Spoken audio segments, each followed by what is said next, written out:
The iPhone 16 Pro Max boasts the largest display ever in an iPhone at 6.9 inches as well as the longest tested battery life of any iPhone yet. We also appreciate the camera upgrades and camera control button, but Apple Intelligence lacks that wow feature for now and the charging speed could use a boost.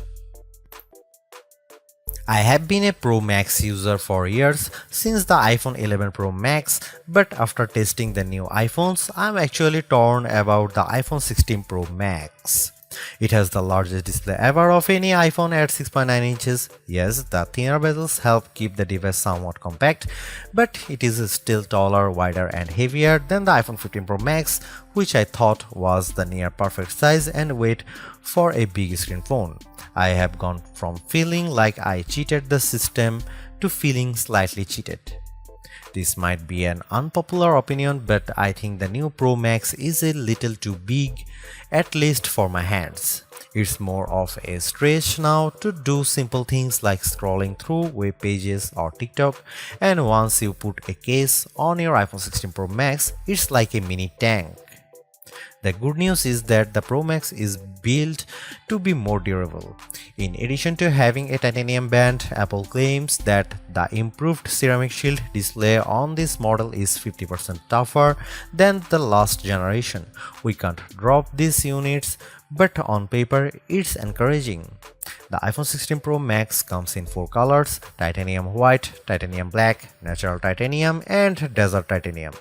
Our iPhone 16 Pro came in the natural, which looks fairly modern, but I prefer the desert color as it pops more.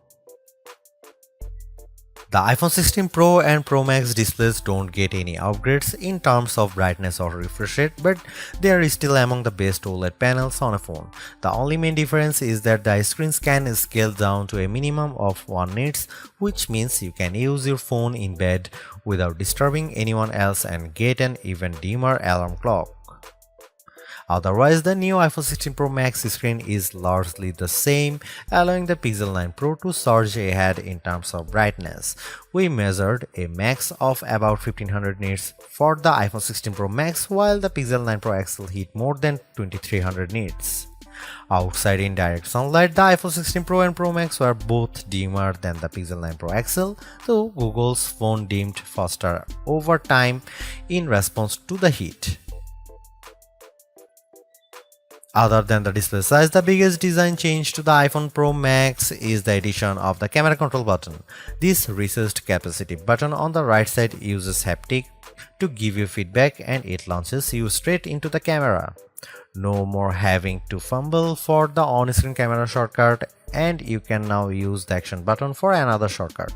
This thing is pretty easy to use in both portrait and landscape mode. So what can you do with camera control? A lot, actually. A quick press snaps a photo and a long press starts recording a video, but I'm not a fan of the fact that the video stops when you take your finger off the button. You can also slide your finger across the button to zoom in and out, which is pretty smooth. Not as smooth is the double soft press, which launches a sub-menu of various options, from tweaking the depth and exposure to toggling between multiple photographic styles.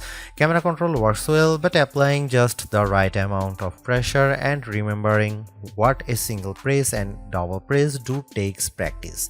I also wouldn't recommend taking macro shots with the camera control, as it shook the camera when I got super close to a subject. The iPhone 16 Pro Max gets a bunch of camera upgrades, starting with a new 48 megapixel fusion camera for the main shooter that's designed to read data faster. The result should be zero shutter lag and faster focus. I took some shots of people passing by on scooters and moving taxis at the same time on the iPhone 16 Pro Max and iPhone 15 Pro Max, and the new iPhone was indeed faster. The results were not necessarily sharper though, as you can see in this side-by-side comparison. Here are some camera samples of iPhone 16 Pro Max.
The iPhone 16 Pro Max's video gets an upgrade with 4K video capture up to 120 frames per second, and there's some pretty neat things you can do with that footage. Using the playback speed controls, I could slow down a ping pong match to 50%, 25% or 20%, and the footage still looked sharp. Apple Intelligence is Apple's version of AI that's designed to be more secure and helpful than what Samsung and Google offer. But right now, Apple Intelligence is more of a tease since it's in developer beta right now and it won't launch for the rest of us until October. Even then, certain features won't be available, such as visual intelligence and ChatGPT integration. So what will you be able to do with the Apple Intelligence starting in October? It starts with a new Siri. The assistant has been revamped, starting with a redesigned that makes the whole outside of the display glow when summoned. And you can type to Siri. Now you are in a situation where you don't want to use your voice. Siri is definitely more forgiving of screws up, as you can correct yourself on the fly and it will still get your command right. I started a timer and changed the time mid-sentence without a problem. You can also ask follow-up questions and Siri will get for the context. Apple Intelligence also delivers a wide range of writing tools. You can have the iPhone 16 Pro proofread your copy for grammar and word choice, or get help rewriting if you want to go for, say, a more professional tone. For example, I put together a mock email demanding a raise and I got something back that is much more appropriate. You can also have Apple Intelligence summarize long passages of text, as I did with a few notes. I wish you didn't have to select all text first, but I did get a fairly good summary of the key points for my short list of this video.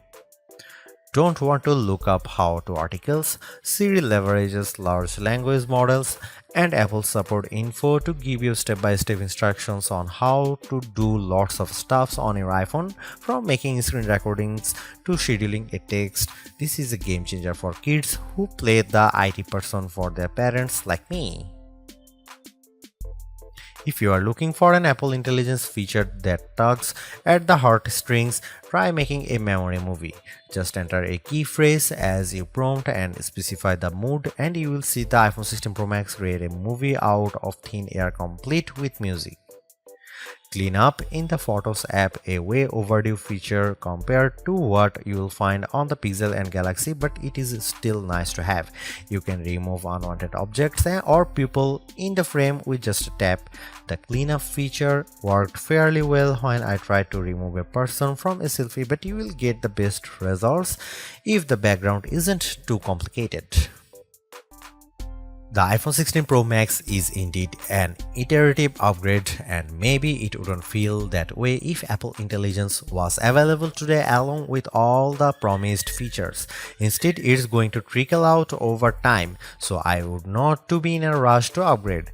Having said that, I think that iPhone 16 Pro Max is the best phone money can buy right now if you want the biggest screen and longest battery life. It lags in zoom versus the S24 Ultra, but you get more endurance, better camera quality, and plenty of creative features like photographic styles and audio mix. I actually preferred the AI capabilities of the Pixel 9 Pro XL series with its smarter Gemini Live voice assistant and other features like Add Me for photos and Pixel screenshots. But the Pixel's performance and battery life trail the iPhone 16 Pro Max. For me, the iPhone 16 Pro Max retains its title as the best phone, but it's not because of Apple Intelligence.